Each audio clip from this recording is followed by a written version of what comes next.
When there were hearings on the proposed gun ban, there were, of course, two hearings just loaded with individuals who supported the ban, victims of mass shootings.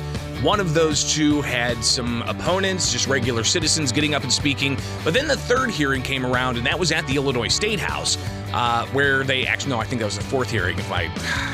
It's been a wild ride these past couple of weeks with the gun story.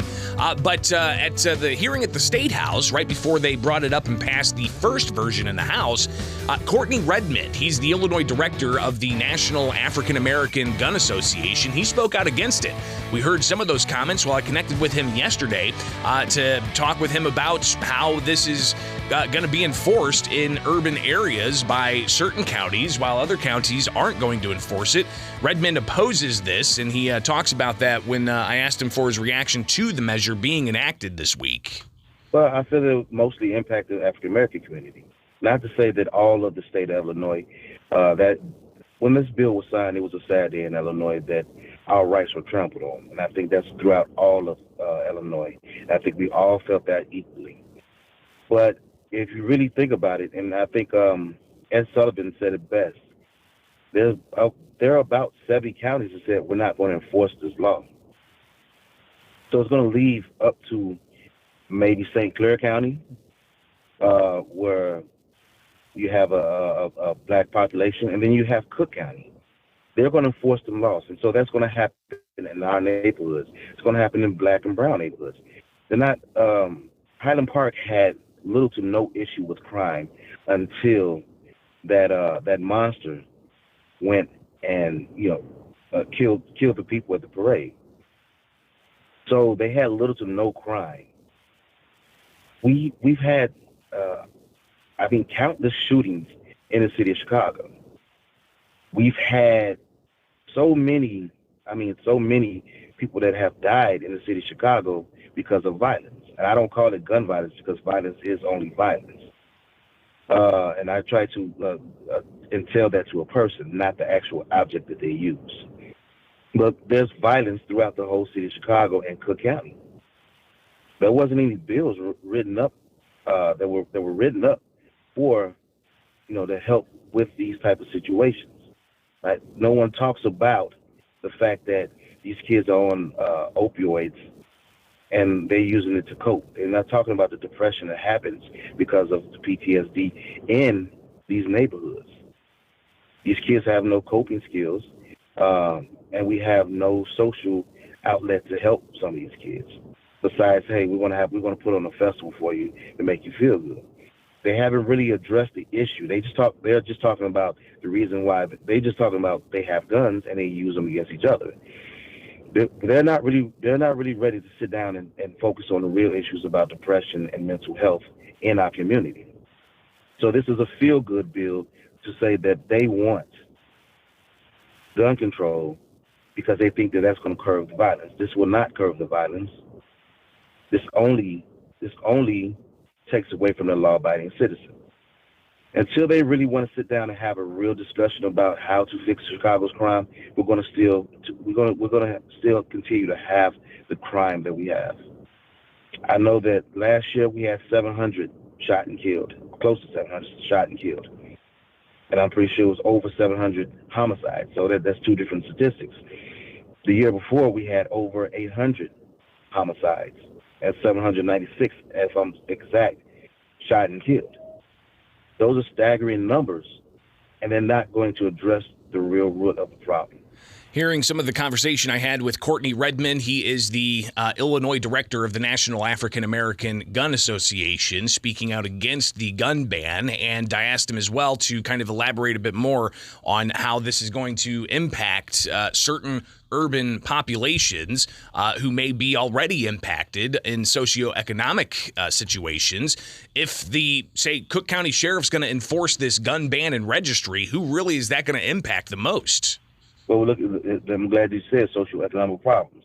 We have to talk about the economical disparities, right? And that is going to play a factor into that. And yes, they brought on the Safety Act to say that they wanted to make it,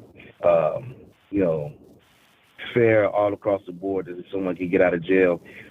Well, the thing is, if someone's committing a violent crime, maybe they should stay in jail.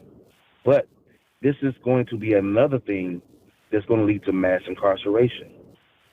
This will lead to another mass incarceration. I think I can't remember if it's Thomas Jefferson. I'm pretty sure someone's going to correct me or something like that. But I would rather let 10 guilty men go than have one not guilty man locked up. I think that's how it goes. And you're going to lock up innocent people that don't know that they're not supposed to have a 15-round more than a 15-round magazine. You're going to lock up people that they're going to have a magazine more than 10 rounds. All because of the technical fact that they didn't know. And the reason why I say this is because you look when I teach my concealed carry classes and I start going through the law and Illinois law, there are a lot of people that are like, wait a minute, what can I carry? Wait a minute, when did this become law? And so if they don't know the law, they're going to get prosecuted by the law. And this is what is going to lead into our community, especially in Chicago, where we have a mayor that says she's going to pledge to get guns off the streets. But then we have a revolving door in Cook County and Chicago of criminals getting back out on the street instead of people that can defend themselves. Again, this is a conversation I had with Kourtney Redmond yesterday. I was actually at the Capitol monitoring the House. That's why you heard that bell ring. They went ding, ding, ding. Actually, I think it was the Senate that had that bell ring. So apologize for that being so loud in some of your ears.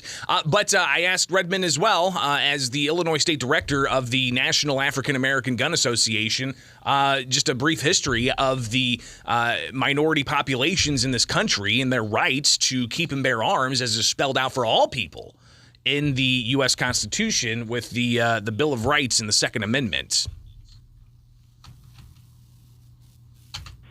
Well, even if you look back into the 1600s, look at during slavery, there were things called black codes that will restrict whether a slave from owning a firearm, and then even more when we were made whole, it restricted from black people in the black community from getting their firearms.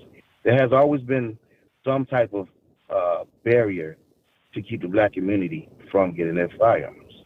And now we're faced with this in today's time. The growing demographic in 2020 and 2021 was the black community.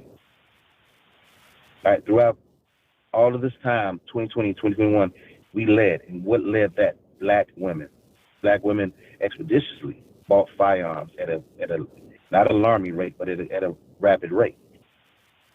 You started seeing concealed carry classes going up. You start seeing all of this. I think Joy Behar said one thing. She said that if you want to see gun control, then have the black community start buying firearms. And I looked at that, and that was just very much inherently racist as a comment as it can get, because now you're saying that they're gonna push for gun control because now that black people are into it. Now we have the black community buying guns expeditiously at a good rate, and now you want gun control. So again, that's Kourtney Redmond. He is the Illinois director of the National African American Gun Association. We'll be talking with him some more. He's planning some workshops in the near future. He already does a whole bunch of education, concealed carry classes. He's former military, so he definitely understands firearms well and is training people in the proper use of firearms, which we all should do if you are a Second Amendment advocate. But definitely we'll be talking with Kourtney more in the future, so looking forward to that here with Springfield's Morning News on WMAR.